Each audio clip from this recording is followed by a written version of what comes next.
Hey crafty friends, Christina here with you from SunnyDay Memories. This month we are going to be playing with a new paper collection from Stampin' Up called Weekend Adventures. You see it here, you see 6 different patterns. This collection is a little bit different than most of our collections where you actually get 4 sheets of 3 different patterns. So if I were to flip these 3 here on the end over, you'd see that it was a duplicate of this one. So essentially, you are getting more of each sheet, but less patterns than our traditional paper packs. But I think that's pretty awesome, especially if you have to mass produce a bunch of cards. And these patterns are so fabulous. They are great for masculine cards, for camping layouts from the summer, so many possibilities, and we can't wait to inspire you with it this month. Today we're going to be making this fun You're the Most Awesome card. I actually designed it so it's almost like a postcard card. There's no second opening on there. It's just this small little portion on the front of the card. You could go ahead and make it as a full card and just have that additional layer. I did it because I only did it as a single layer just because there was so much that we went ahead and added to this card. So I just wanted to kind of note that instead of using, like I just used a 4 1/4 by 5 1/2 piece here to be the base of my card, you could do the 5 1/2 by 8 1/2, score it at 4 1/4, and then build everything on top of that we're going to do. So I just wanted to point that out from the start. So that is in our Old Olive cardstock. And then I also have a piece of the basic beige that we're going to go ahead and layer onto that. And this basic beige is 4 inches wide by 5 1/4. And before I layer it on there, I did want to show you, I did go ahead and edge it with my Early Espresso Stampin' Right marker because I wanted to give the illusion that I was having that also layered in there. So it kind of helps make the image that we have as the focal point really pop. And as I said at the start, is I felt like I was adding so many layers to this already that I didn't want to add more. So this is always a really nice, easy trick to go ahead and have that illusion. So I'm using the brush tip. There's also a bullet tip that you can use for writing.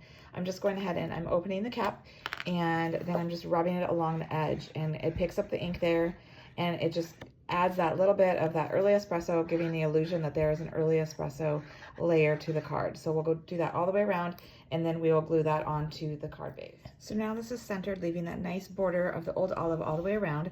So next we're going to go ahead and work with the blue splattered piece here. I really like this Misty Moonlight piece. This measures, it's a 3 1/2 by 3 1/2 inch square. And what we're going to do is we're going to actually cut it on the diagonal. I love how then you're able to use less paper, but it really gives a nice big impact to your card. So let me go ahead and pull in my paper trimmer and show you. So here is my tip for doing a diagonal cut. So you're going to go ahead and put it in there so that the both tips are in that cutting groove. Making sure you get them both in there. Now, I think you're going to automatically think that you should just go ahead and pull the blade down and go along there. But the issue is that you could bunch up the ends. So I always find it's better once you have it placed in there to go ahead and bring that blade down to the center and then go ahead and go back and forth. And that way you don't have the tips on either end get all bunched up. You have nice clean cuts. So then what I'm going to do is, just as I had done previously, is I'm going to go ahead and glue these down, one in the lower right hand corner, and I'm going to leave a nice border of that basic beige, and I'm going to leave an equal border up at the top of that basic beige. So I have this nice big strip going through the center, but it gives the illusion of having lots of that Misty Moonlight in the card just by cutting it in that diagonal.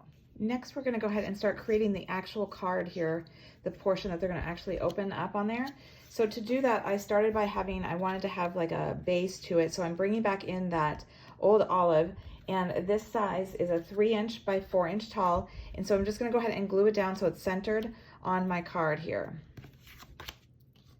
Next, we're going to take a piece of that Weekend Adventures paper. This is so fun. We're using the tree one here, and this one measures, let me make sure I get this right, 2 3/4 by 7 1/2. So then you're going to go ahead and score it at 3 3/4.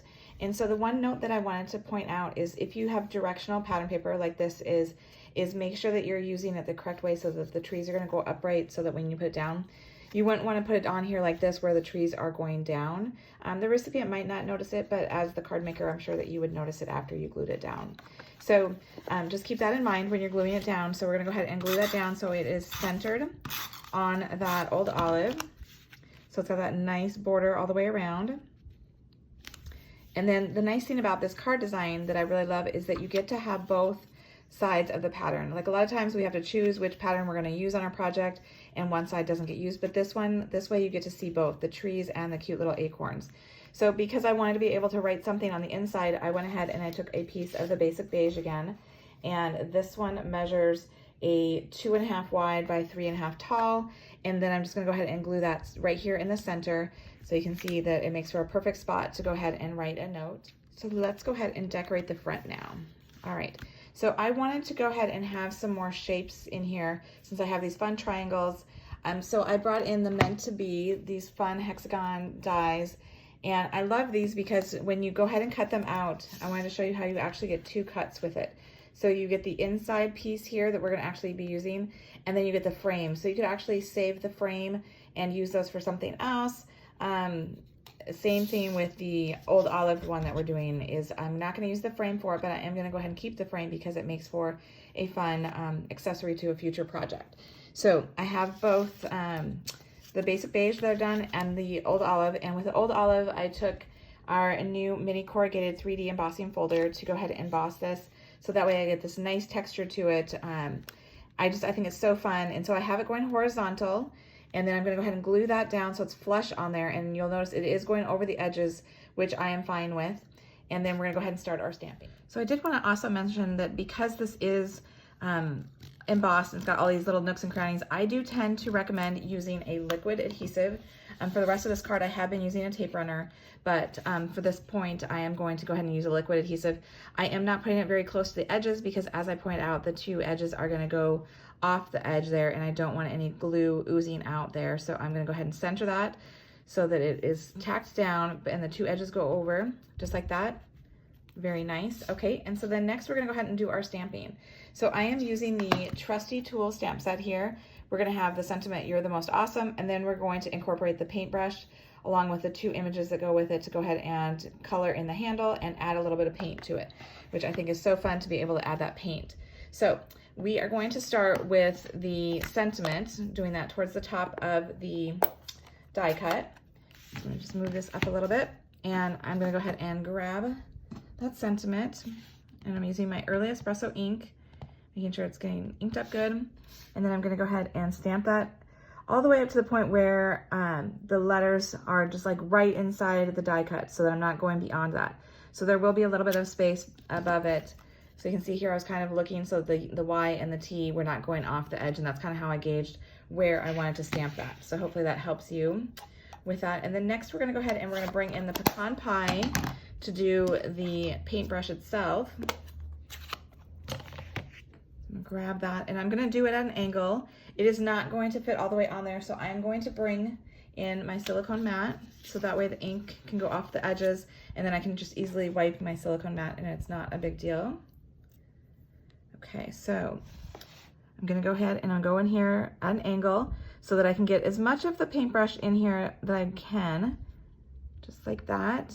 But like I said, it does go off the edges like that. Looks so cute. We haven't even added color to it, but I just love it. Okay, so then we're going to go back in with our early espresso to create the handle. So we're going to ink it up in that early espresso, making sure we get good coverage. And then we're going to go ahead and line it up. And don't worry if you can't get it lined up good. I'm going to give you a little tip to help correct that, because since I have my camera right in the spot that I need to see, I'm guessing I might not get this placed very well, but I didn't do too bad. So you'll notice that there is a little bit of edging that I didn't get. You could leave that if you're fine with that, but the trick is you can go in with your Stampin' Right marker, and I'm going to use the bullet tip just because it's a little bit smaller, and I'm just going to go in and I'm going to fill in any of that area that did not get colored. And so if that does bother you, that is a way that you can go ahead and fix any mistake. I won't call it a mistake, I guess. Any areas that you don't get colored. So that is that little trick. Okay, so then we're going to go ahead and we're going to take our little bit of paint that we're going to add to the end of our paintbrush so that it helps bring in that misty moonlight color. And I am just using one of our smaller Stampin' spots. I've inked it up, and then I'm actually going to go in quite a bit because I want to make sure I get a lot of that color on my paintbrush.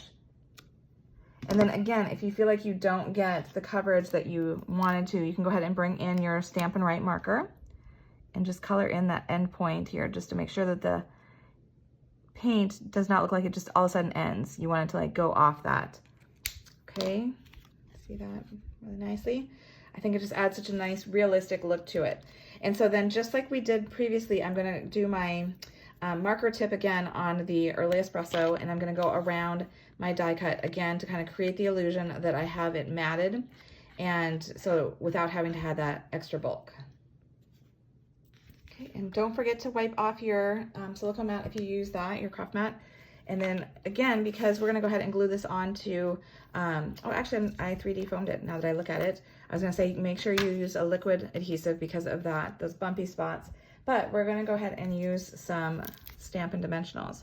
So I am going to go ahead and put 4 Stampin' Dimensionals on here, keeping them kind of to the center here so that it helps balance it out.